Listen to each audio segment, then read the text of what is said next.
Bharatiya Janata party के शासनकाल में उत्तर प्रदेश में आगरा जिले में राज्यसभा के सांसद के घर के ऊपर दिन दहाड़े हमला कर दिया जा रहा है। समाजवादी पार्टी के तरफ से राज्यसभा के सांसद, वरिष्ठ समाजवादी नेता, अंबेडकरवादी और समाजवादी विचारों के एक बड़े अनुभवी नेता रामजीलाल सुमन के घर पर यह हमला आज किया गया है। पुलिस की मौजूदगी में हमला किया गया है, खुलेआम किया गया है, रैली बना करके बता करके वहां पहुंचा गया है। पहले ही ऐलान किया गया कि हम रामजीलाल सुमन को मारने, उनको धमकाने, उनको डराने आ रहे हैं। पुलिस कुछ नहीं कर रही थी या क्या कर रही थी?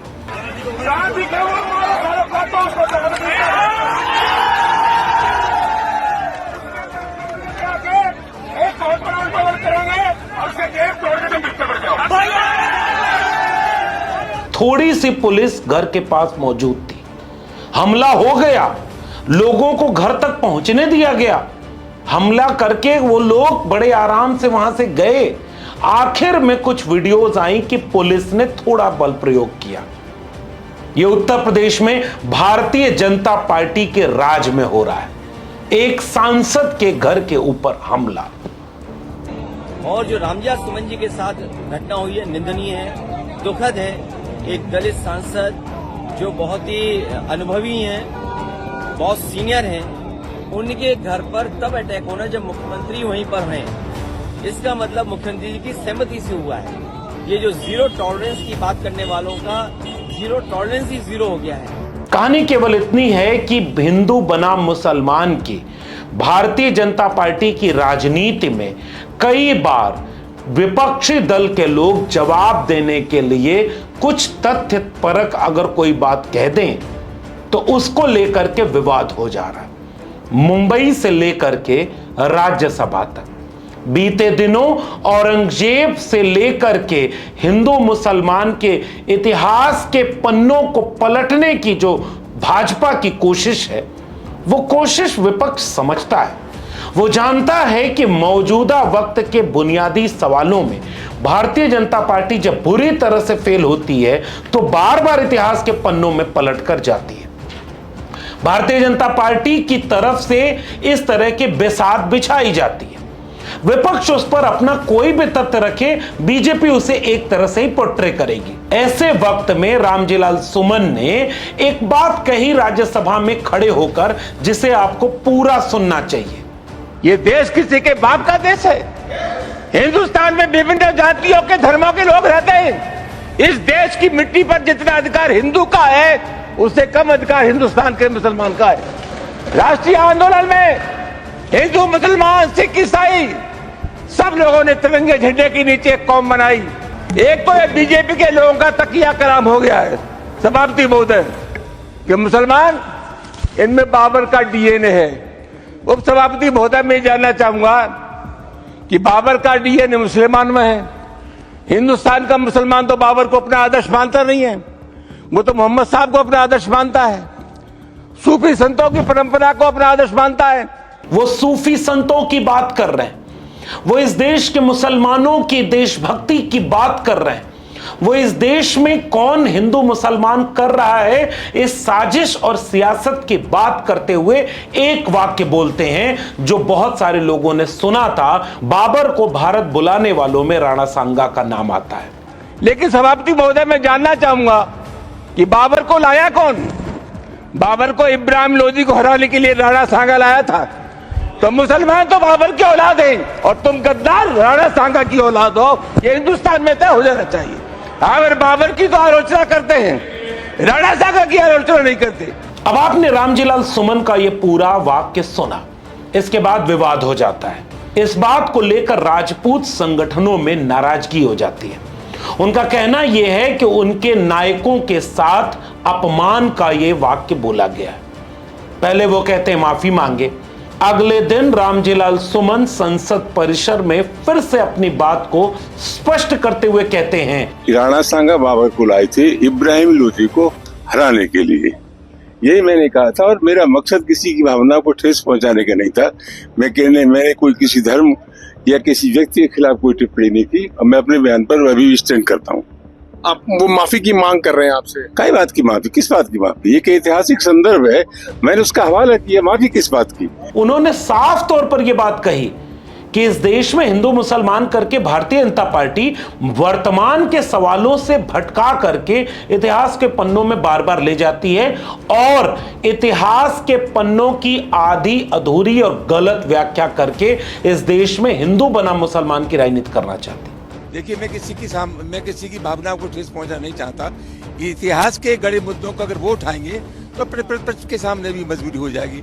हम प्यार और मोहब्बत वाले आदमी हैं, हमारा मकसद किसी भावना को ठेस पहुंचाने का नहीं था। लेकिन अब जरा इस बात को ठहर कर क्यों न बात कर ही लिया जाए कि कैसे, किसने, किसका साथ कब दिया और कब कौन दगाबाजी किया इस देश के साथ। मगर इस बात को शुरू करने से पहले ही मैं भी साफ कर दूं कि इसका किसी जाति या किसी मजहब या किसी समुदाय से कोई लेना देना नहीं, लेकिन बात इतिहास की हो रही है। साफ कर देना जरूरी है भाई। जब सांसद के घर पे हमला हो जाए तो एक वीडियो बनाने वाले के घर पर क्या हो जाएगा? यह भारतीय जनता पार्टी की सरकार है और भारतीय जनता पार्टी की सरकार बातों को तोड़ मरोड़ करके, समुदायों को आपस में टकरा करके, उलझा करके, बांट करके आपस में लड़ाने में महारत हासिल रखती है। इसलिए किसी भी समुदाय से न जोड़ा जाए इसे। हम लोग सामाजिक न्याय के मानने वाले लोग विश्वनाथ प्रताप सिंह को, अर्जुन सिंह को और तमाम समाजवादी लोगों में विचारधारा के नाते अपना नायक और मसीहा मानते हैं।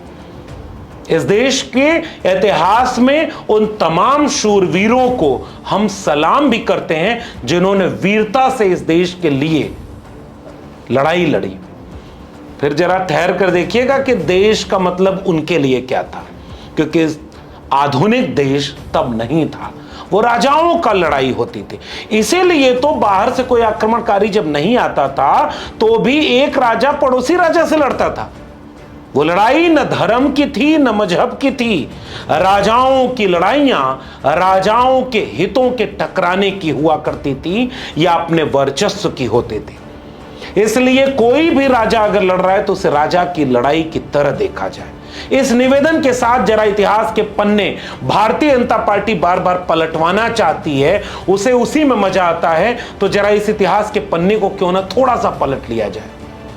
बाबर की बात करते हैं और आज इतिहास के पन्नों को पलटते हैं तो इन 3 प्रमाणों को हम पाते हैं कि बाबर के भारत हमला करने आने के 3 कारण इतिहास की किताबों में मिलते हैं। पहला कारण तुर्की में लिखी अपनी ही आत्मकथा बाबरनामा में मिलता है, जब बाबर खुद इस बात का उल्लेख करता है कि राणा सांगा का पत्र मिला और वो चाहता था कि दिल्ली की सल्तनत को हथियाने के लिए बाबर राणा सांगा की मदद करे। इतिहासकारों में इस बात को लेकर के भ्रम है कि आत्मकथाओं को क्या इतिहास का तथ्य माना जाए या न माना जाए। बाद के दिनों में प्रधानमंत्री लोग भी आत्मकथा लिख देते हैं, सब सच नहीं होता। फिल्में बन जाती हैं, बाद में माफी मांगनी पड़ती है। छावा के निर्देशक को माफी मांगनी पड़ी क्योंकि वो इतिहास नहीं था। लेकिन राणा सांगा का जिक्र बाबर के संदर्भ में बाबरनामा में मिलता है। मौजूदा वक्त में इंटरनेट आपको बता रहा है कि बाबरनामा में क्या लिखा है। राणा सांगा ने मुझे भारत पर चढ़ाई करने के लिए आमंत्रित किया था। उसने वादा किया था कि जब मैं इब्राहिम लोदी पर चढ़ाई करूंगा तब वह भी अपनी सेनाओं के साथ मेरा साथ देगा। और इसके विश्लेषण में तर्क यह दिया गया कि राणा सांगा का मकसद दिल्ली पर कब्जा करना था। उस समय राणा सांगा मेवाड़ के राजा थे और शुरुआती तौर पर रणनीति के तहत एक राजा दूसरे राजा की मदद लेकर तीसरे राजा को हराता है ताकि बाद में फिर उसका फायदा उसे मिले। और इसीलिए हम ये पाते हैं कि बाद में खानवा का युद्ध जो 1527 में हुआ वो बाबर और राणा सांगा के बीच हुआ और एक बड़ा युद्ध था। यानी कूटनीतिक तौर पर देखें तो इसका एक प्रमाण बाबरनामा में मिलता है। दूसरी एक किताब है मोहम्मद कासिम फरिश्ता की 17वीं सदी में लिखी तारीख फरिश्ता। इस किताब में मिलता है कि इब्राहिम लोदी के अत्याचार और अहंकार से तंग आकर दौलत खान लोदी और अलाउद्दीन लोदी ने बाबर से संपर्क किया और उसे भारत आने का न्योता दिया। इतिहासकार सतीश चंद्रा अपने इतिहास की किताब में बताते हैं कि साल 1519 के आसपास राणा सांगा का अपने एक दूत को बाबर को भेजे जाने का प्रमाण मिलता है, लेकिन जैसे बाबरनामा में मिले हुए उल्लेख को इतिहास माना जाए या न माना जाए, इसे लेकर विद्वानों में मतभेद है। वैसे ही विद्वानों में इस बात का भी मतभेद है कि बाबर क्या राणा सांगा के बुलाने से ही आया, राणा सांगा ने बुलाया या नहीं बुलाया, इस पर कोई साफ इतिहास नहीं है।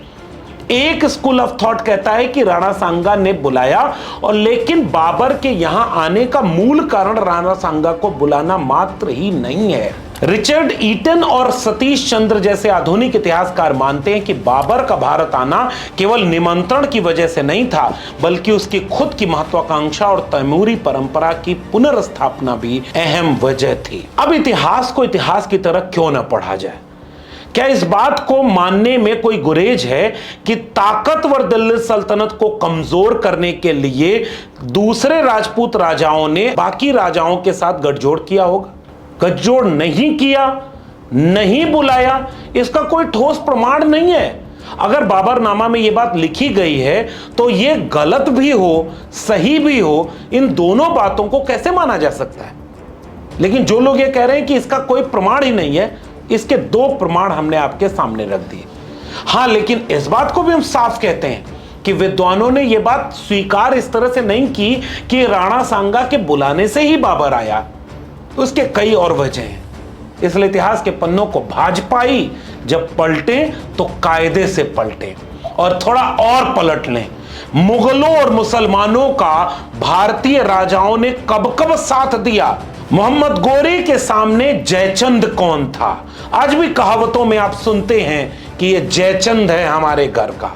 अब इस इतिहास के पन्ने को सुनिए जरा। चंदबरदाई की रचना पृथ्वीराज रासो और जनश्रुतियों के मुताबिक पृथ्वीराज चौहान के खिलाफ मोहम्मद गोरी से गुप्त संधि कर देने वाले राजा का नाम है राजा जय सिंह। मोहम्मद गोरी का साथ देने के लिए पृथ्वीराज चौहान के खिलाफ संधि कर लिया। दूसरा पन्ना मुगल इतिहास और अबुल फजल की रचना अकबरनामा के मुताबिक आमेर के राजा भारमल ने अपनी बेटी जोधाबाई की शादी अकबर से कर दी। मान सिंह अकबर का प्रमुख सेनापति था जिसने अकबर के पक्ष में कई लड़ाइयां लड़ी। बाकी विस्तार से अगर देखना होगा तो थोड़ा और वक्त दीजिएगा, सवाल पूछिएगा और पन्ने पलटेंगे। थोड़ा एक पन्ना और पलटते हैं इतिहास का। शिवाजी। जदुनाथ सरकार अपनी किताब शिवाजी और उनका युग में बहुत प्रमाणों के साथ ये बात बताते हैं कि शिवाजी के समय कई मराठा सरदार और दक्षिण भारतीय हिंदू राजा मुगलों से मिल गए थे। जैसे राजपूत राजा जय सिंह ने शिवाजी के खिलाफ औरंगजेब के लिए अभियान चलाया था। अब जदुनाथ सरकार की किताब में ये लिखा है। अब इससे भावना आहत नहीं होनी चाहिए।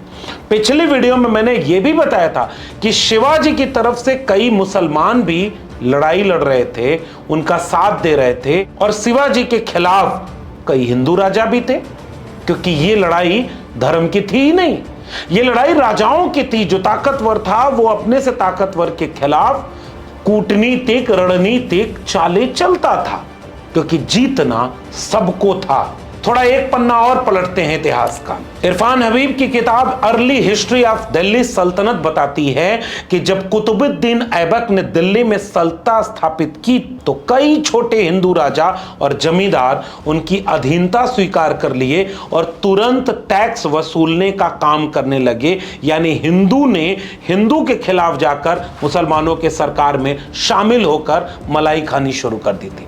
अब एक पन्ना और पलटते हैं इतिहास का। बिपिन चंद्रा अपनी किताब हिस्ट्री ऑफ मॉडर्न इंडिया में लिखते हैं कि सिंधिया शासकों ने 1803 में अंग्रेजों के साथ संधि की थी, सूरज कुंड संधि, और 1857 की क्रांति के दौरान रानी लक्ष्मीबाई के खिलाफ अंग्रेजों का साथ दिया था। एक पन्ना और पलटते हैं इतिहास का। ट्रीटी ऑफ अमृतसर 1846 के मुताबिक अंग्रेजों ने 1846 में अमृतसर की संधि के जरिए गुलाब सिंह को कश्मीर बेच दिया, क्योंकि उन्होंने सिखों के खिलाफ अंग्रेजों का साथ दिया था। एक पन्ना इतिहास का और पलटते हैं। रेबेलियन 1857 अ सिंपोजियम पीसी जोशी की संपादित किताब बताती है कि 1857 की क्रांति के दौरान जयपुर, पटियाला और होलकर वंश के लोगों ने अंग्रेजों को सहायता दी थी। एक छोटी सी सूची को गौर से देखिए। तारीख फरिश्ता के मुताबिक खिलजी वंश की मुस्लिम शासकों की साथ देने में एक नाम आ रहा है राणा हमीर का, जो मेवाड़ के थे। अकबरनामा के मुताबिक अकबर का साथ देने में आमेर के 3 लोगों का नाम है, राजा भारमल, भगवान दास, मान सिंह। कोई वैवाहिक राजनीतिक सहयोगी है, कोई सैन्य सहयोगी है और कोई प्रमुख सेनापति। आईने अकबरी के मुताबिक तोडरमल, जो राजपूत खत्री थे, वो वित्त मंत्री थे अकबर के। तारीख फरिश्ता के मुताबिक रायसेन राज्य के सूरजमल खींची बहमनी और मालवा के मुस्लिम शासकों का साथ देने के लिए गठबंधन बनाए हुए थे। मिडवल इंडिया के प्रमाणों के मुताबिक जसवंत सिंह, जो मारवाड़ के थे, वो औरंगजेब के सहयोगी थे, और जयसिंह प्रथम आमेर के, इनका भी नाम मुगल सेनापति के तौर पर आता है। फर्रुखसियर का साथ देने में मारवाड़ के एक राजा अजीत सिंह का नाम आता है, जो जदुनाथ सरकार और मजूमदार की किताबों के प्रमाण के आधार पर। औरंगजेब का साथ देने में बड़ा नाम आता है मिर्जा राजा जय सिंह का। जदुनाथ सरकार शिवाजी एंड हिज टाइम किताब में इस बात का प्रमाण देते हैं कि शिवाजी के विरुद्ध अभियान चलाने में औरंगजेब की तरफ से सेनापति ने 1665 में नियुक्त किया गया था, और 1665 की ट्रीटी ऑफ पुरंदर यानी पुरंदर की संधि में मुख्य मध्यस्थ मिर्जा राजा जय सिंह थे, इसीलिए इन्हें उपाधि मिली थी मिर्जा राजा की। एडवर्ड गेट अपनी किताब हिस्ट्री ऑफ असम और मसिर ए आलमगिरी में इस बात का प्रमाण मिलता है कि औरंगजेब के आदेश पर असम और अराकान अभियानों का नेतृत्व करने के लिए राजा जय सिंह के पुत्र राजा राम सिंह औरंगजेब का साथ दे रहे थे। अहोम साम्राज्य असम पर चढ़ाई करने के लिए उन्हें भेजा गया था। राजा जसवंत सिंह औरंगजेब के सेनापति के तौर पर मिलते हैं। राजा भीम सिंह कोटा, बूंदी से अलग हुआ जो राज्य था, वो औरंगजेब के अधीनस्थ थे। Rathore destiny record imperial gazette of India के मुताबिक। जदुनाथ सरकार की किताब fall of the Mughal empire के मुताबिक फारुखसियर के काल में मुगलों से संधि करने का काम किया अजीत सिंह, जो मारवाड़ के राजा थे। इसलिए इतिहास में तो अभी बहुत थोड़ा सा गया, इसलिए इतिहास के पन्ने न पलटे जाएं तो बेहतर होता है। अंग्रेजों के साथ कौन खड़ा था, कौन मुगलों के साथ खड़ा था, कौन अपने ही लोगों के खिलाफ खड़ा था, किसने एक दलित के गले में मटका बांधा, किसने एक दलित की पीठ पर झाड़ू बांधा, किसने तालाब का पानी पीने से रोका, किसने सड़क पर चलने से पीटा, किसने मूंछ रखने पर पीटा, और कौन आज भी दलित को घोड़ी चढ़ने से रोकता है। जरा इस पर भी बात होनी चाहिए। अगर इतिहास के पन्ने पलटे जाएंगे तो यह भी पूछा जाएगा कि ज्योतिबा फूले, सावित्रीबाई फूले, बाबा साहब डॉक्टर अंबेडकर, डॉक्टर राम मनोहर लोहिया के खिलाफ कौन खड़ा था। कौन खड़ा था जिसने उत्तर प्रदेश के मुख्यमंत्री अखिलेश यादव का घर गंगा जल से धुलवाया? कौन था जिसने मंदिर धुलवाया? कौन है जो इतनी हिम्मत दे रहा है कि एक दलित सांसद रामजीलाल सुमन के घर के ऊपर हमला कर दीजिए? मेरी गुजारिश है भाजपा और उसके अंधभक्तों से, इतिहास को इतिहास रहने दें, कब्र को मत खो दें, जो गुजर गया उसे गुजर जाने दें। आइए एक नया भारत बनाते हैं, जिस भारत में एक तालमेल बने, जो जातिवादी है, सामंती है, वो अपने जातिवाद और सामंती ठसक को खत्म करे और जिसके साथ अन्याय भेदभाव हुआ है उसको बाहें फैलाकर स्वीकार करे। ये बाबा साहब डॉक्टर अंबेडकर का संविधान कहता है। इसलिए देश को संविधान के मुताबिक चलना चाहिए, देश को शिक्षा और रोजगार पर बात करनी चाहिए, देश में सौहार्द होना चाहिए, देश में प्रेम बढ़ना चाहिए। ये जो खाई खुदवा रही है पीछे से आरएसएस, ये नफरत की खाई बहुत कुछ लील जाएगी। समय रहते इस आग को बुझाया जाए और मोहब्बत की खुशबू को बिखारा जाए और इतिहास के पन्नों को इतिहास की तरह पढ़ा जाए। झूठी कहानियों और किंवदंतियों को इतिहास मान लेना या इतिहास की सच्ची घटनाओं को नजरअंदाज कर देना या मानना ही नहीं, ये दोनों घातक हैं। दोनों से बचा जाए और सच को सच की तरह पढ़ा जाए, तभी सच सामने आएगा। आपका क्या मानना है इस पूरे प्रकरण पर नीचे कमेंट बॉक्स में जरूर बताइएगा। फिर मिलेंगे किसी और टिप्पणी के साथ, तब तक के लिए बहुत बहुत धन्यवाद।